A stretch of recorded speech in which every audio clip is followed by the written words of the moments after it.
अस्सलाम वालेकुम। आज का सच के साथ मैं हूं वसीम अब्बासी। आज भी दो खबरों के हवाले से आपसे बात करेंगे। एक तो ईरान के साथ पाकिस्तान के ताल्लुकात नई जहतों को छू रहे हैं और ख़बर तो ये भी आ रही है कि ईरान से पाकिस्तान को क्रूड ऑयल यानी पेट्रोल 40 रुपये फ़ी लीटर के हिसाब से मिलेगा। बाटर ट्रेड होगी चावलों के साथ। तो ये हम आपको फैक्ट चेक करके बताएंगे कि इसमें क्या सूरत हाल होगी। मेरी बातचीत हुई है हुकाम से। और इसके अलावा दूसरी बात, कल सुप्रीम जुडिशल कौंसिल का बहुत ही अहम इजलास होने जा रहा है और कई जजों की जो है वो किस्मतों का फ़ैसला होना है। मैं आपको बताऊंगा कि किन किन जजों के केसेस जो है वो सुप्रीम जुडिशल कौंसिल में बाकी हैं। और हम सब के जो बहुत ही महबूब साबिक chairman NAB justice retired Javed Iqbal, उनका केस भी है और कल शायद उनकी किस्मत के हवाले से भी बात हो, क्योंकि कल के एजेंडे में ख़ास तौर पर उनका नाम है। तो वो क्या, उनका केस क्या है और क्या कल के एजेंडे में कौन कौन से जजेस होंगे, तो ये आपको बताऊंगा। तो सबसे पहले तो हम बात कर लेते हैं जी ईरान और पाकिस्तान के ताल्लुकात की। ईरान और पाकिस्तान के ताल्लुकात, इसमें कोई शक नहीं कि गुज़श्ता कई माह से, बल्कि एक दो सालों से बेहतरी की तरफ गामज़न थे, लेकिन गुज़श्ता कई माह से बहुत ही नई बुलंदियों को छू रहे हैं। पाकिस्तान के प्राइम मिनिस्टर की भी ईरान के काउंटर पार्ट से मुलाकात हुई थी बॉर्डर पे पाकिस्तान ईरान के, और स्पेशल इकनॉमिक जोन्स भी बने थे।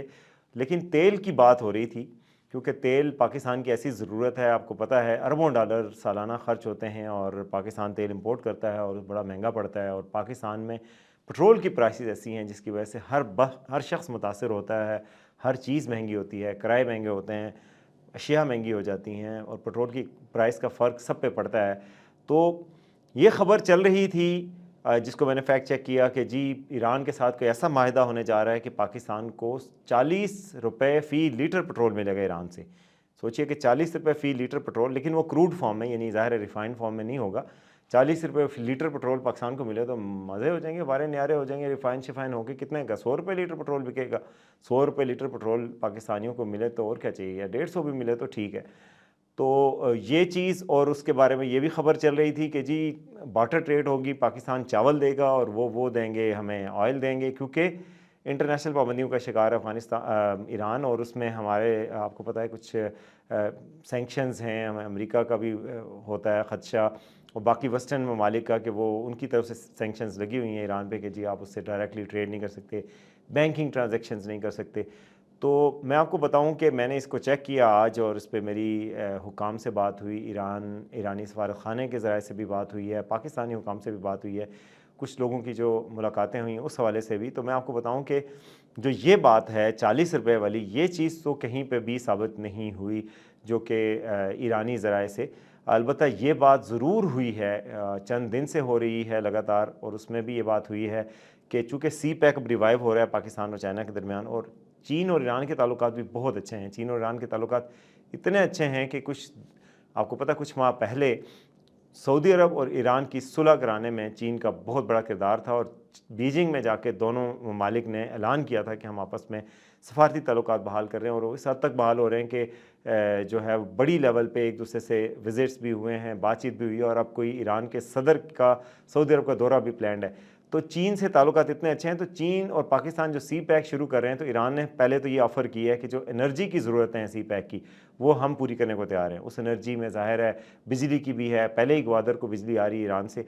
उसके अलावा जो पेट्रोल है और गैस है, ईरान से गैस भी आती है, पेट्रोलियम की सारी प्रोडक्ट्स आती हैं, तो वो ज़रूरियात हम पूरी करने को तैयार हैं। ईरान ने ऑफ़र की है, अभी इस पर कोई फ़ैसला पाकिस्तान की तरफ से नहीं हुआ, लेकिन ईरान की जो पाकिस्तान के साथ बातचीत चल रही है वो बड़े हाई लेवल पर हो रही है। आप देखिए कि इस वक्त भी ईरान के टॉप लेवल का मिलिट्री डेलीगेशन आ रहा है, और वो उसको ज़ाहिर है उसको पब्लिश नहीं किया गया, मीडिया पे इतना ज़्यादा पब्लिक नहीं किया गया।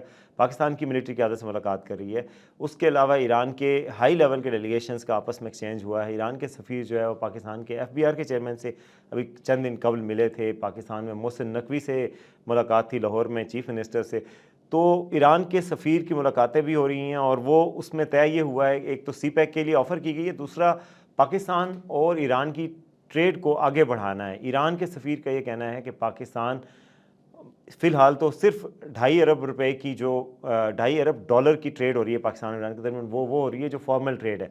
जो इनफॉर्मल है, जो स्मगलिंग हो रही है ऑयल की, वो तकरीबन 2 अरब डॉलर की स्मगलिंग है। मैंने आपको पहले भी बताया था, 2 अरब डॉलर का ईरानी तेल पाकिस्तान आता है, और पाकिस्तान में बलूचिस्तान में, कराची में, लाहौर तक पहुँचता है और वो सस्ता तेल होता है। पाकिस्तान में जो पेट्रोल बाकी बिकता है उससे तकरीबन 40 रुपये सस्ता होता है।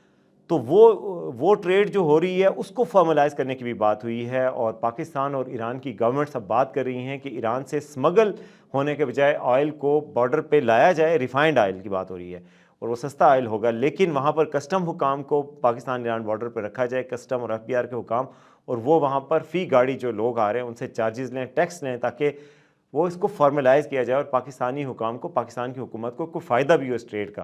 यानी कि सिर्फ स्मगलर्स को फ़ायदा ना हो बल्कि ये फॉर्मलाइज ट्रेड हो जाए जिसको लीगल तरीके से पाकिस्तान में लाएं। तो चूँकि आपको पता है स्मगलिंग पे बड़ा क्रैकडाउन हो रहा है पूरे पाकिस्तान में इस वक्त, और ईरानी स्मगलिंग पे भी कर्टेल किया गया। बलूचिस्तान की हद तक अभी भी कुछ जारी है, लेकिन बाकी कराची में उसकी स्मगलिंग रुक गई है, बाकी पाकिस्तान में जो तेल आ रहा था वो रुक गया। तो ये बात चल रही है कि फॉर्मलाइज़ किया जाए इस ट्रेड को, उस हवाले से बातचीत दोनों साइडों पे आगे बढ़ी है। उसके अलावा बार्टर ट्रेड की भी बात हो रही है, ये बात भी सही है, ये 40 रुपये वाली नहीं सही, लेकिन बार्टर ट्रेड पहले भी किसी न किसी हद तक हो रही थी, अब मज़ीद उसको आगे बढ़ाने की कोशिश हो रही है। मैं आपको बताऊँ कि मैं आज से कोई 3-4 महीने पहले ईरान गया था, तो ईरान में जितने में जर्नलिस्टों से बात हुई, बाकी लोगों से बात हुई, तो वो पाकिस्तान की 2 चीज़ों की बहुत तारीफ़ करते थे, एक पाकिस्तानी मैंगोज़ और एक पाकिस्तान के चावल, और तीसरी चीज़ भी थी कि पाकिस्तान के कपड़े बहुत अच्छे होते हैं। तो इसकी बड़ी मांग है वहाँ पर। और ईरानी सफ़ीर जो मिले हैं उनका कहना था कि पाकिस्तान जो इंपोर्ट करता है, पाकिस्तान की इंपोर्ट की 80% ज़रूरियात ईरान ख़ुद पूरी कर सकता है, आपको पेट्रोलियम मसनूआत समेत बाकी। और ईरान चाह रहा है कि पाकिस्तान उसकी इंपोर्ट की ज़रूरियात को इतना पूरा करे कि पाकिस्तान अगर चाहे और फुल फ्लैज लेवल पे जाए तो 70% ईरान की जो इंपोर्ट्स हैं, ईरान की इंपोर्ट्स कितनी है इस वक्त, तकरीबन 50 अरब डॉलर के करीब हैं। ईरान की इंपोर्ट्स का 70%, यानी कि पाकिस्तान ईरान को 40 अरब डॉलर की अशिया जो है वो क्या होता है, बरामद होता है कि दरामद नहीं होता, बरामद कर सकता है, यानी एक्सपोर्ट्स कर सकता है। तो पाकिस्तान 40 अरब डॉलर की ईरान के साथ एक्सपोर्ट बढ़ा दे तो हमारे मसले ही हल हो जाएंगे, हमारे तजारती खसारे ही ख़त्म हो जाएगा जितना हो रहा है इस वक्त। टोटल एक्सपोर्ट्स हमारी 30 अरब डॉलर के करीब करीब होती हैं। तो ये बातचीत बहुत हाई लेवल पे हो रही है और अच्छी खबरें आने को हैं। ईरान के बॉर्डर से पाकिस्तान के साथ मुलाकातें बड़ी हो रही हैं, ताल्लुकात बेहतर हुए हैं, ख़ास तौर पर जब सऊदी अरब और ईरान के ताल्लुकात बेहतर हुए हैं तो पाकिस्तान के ताल्लुकात में भी मज़ीद बेहतरी आई है। हालांकि पाकिस्तान ने ईरान और सऊदी अरब की टेंशन के दौर में भी इस बैलेंस को बरकरार रखा है और ईरान के साथ बरादराना ताल्लुकात बरकरार रखे हैं।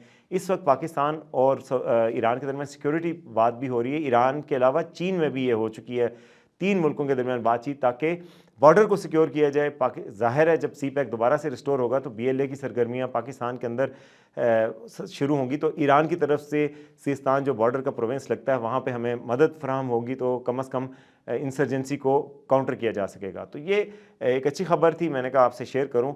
दूसरी खबर यह है कि कल सुबह आपको पता है कि एक सुप्रीम जुडिशल काउंसिल का इजलास हो रहा है जो कि काफ़ी अरसे के बाद हो रहा है। जस्टिस फ़ाइज़ ईसा अपना पहला इजलास बुलाएंगे और उसमें जनाब जजों की किस्मत का फ़ैसला होता है। ज़ाहिर है सुप्रीम जुडिशल काउंसिल एक ऐसी बॉडी है जिसमें जजों के ख़िलाफ़ जो शिकायत होती हैं वो भेजी जाती हैं। उसमें जो कल के एजेंडे में टॉप पे है ज़राए के मुताबिक वो है जनाब जस्टिस जावेद इकबाल का केस। जस्टिस जावेद इकबाल जो फॉर्मर चेयरमैन नैब रहे हैं और बड़े बदनाम ज़माना चेयरमैन नैब रहे हैं, उनके स्कैंडल्स भी आए हैं, उनके खिलाफ शिकायत के अंबार भी लगे हैं। सुप्रीम कोर्ट के फ़ैसलों में जिक्र है कि नैब जो है वो पॉलिटिकल विक्टिमाइजेशन करता है, नैब जो है वो लोगों का इन्फ्लुएंस में रहता है। तो उनके ख़िलाफ़ जावेद इकबाल जो हकीम जावेद इकबाल साहब हैं उनके ख़िलाफ़ केस है, उनकी तकर्री के हवाले से भी। और तैयबा गुल एक जो खातून थी उन्होंने उन पर हरासियत का इल्ज़ाम लगाया था, जिनकी वीडियो भी आई थी चेयरमैन नैब साहब के साथ, तो उनका हरासियत का केस भी है और ये केस भी है उनकी तकर्री का। हालांकि आप सोचेंगे कि वो तो चले गए हैं, अब जस्टिस जावेद इकबाल तो चेयरमैन नैब नहीं है, लेकिन सुप्रीम जुडिशल काउंसिल इस तरह के जजेस की रिटायरमेंट के बाद भी केसों को टेकअप कर सकती है और उनके खिलाफ कार्रवाई कर सकती है। तो ये उस हवाले से कल उनके खिलाफ कार्रवाई होगी। लेकिन और उसमें चीफ जस्टिस ज़ाहिर है चीफ जस्टिस जस्टिस काजी फ़ाइज़ ईसा सदारत करेंगे उस इजलास की। उस इजलास में सुप्रीम कोर्ट के 2 सीनियर जजेस भी होते हैं और 2 सीनियर हाई कोर्ट के सीनियर जजेस भी होते हैं। तो लाहौर हाई कोर्ट के जज, बलूचिस्तान हाई कोर्ट के जो चीफ जस्टिस हैं, लाहौर हाई कोर्ट के भी चीफ जस्टिस, ये लोग भी शामिल होंगे और जस्टिस एजाजुल एहसन भी होंगे और जस्टिस तारिक मसूद भी होंगे चीफ जस्टिस के साथ। तो ये 5 रुकनी कल जो सुप्रीम जुडिशल काउंसिल का इजलास होगा ये भी अहम है।